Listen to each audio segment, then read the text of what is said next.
We will create axes on these datum planes. So click axis, select the datum plane where the axis needs to be created. As you can see, at the intersection of the two planes, the axis has been created. Let's create another one.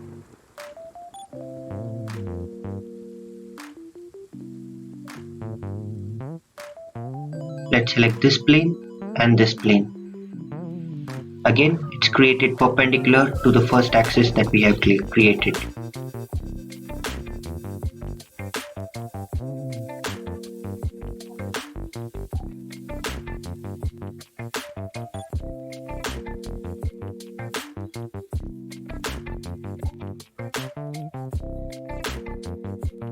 Similarly, we have created another axis.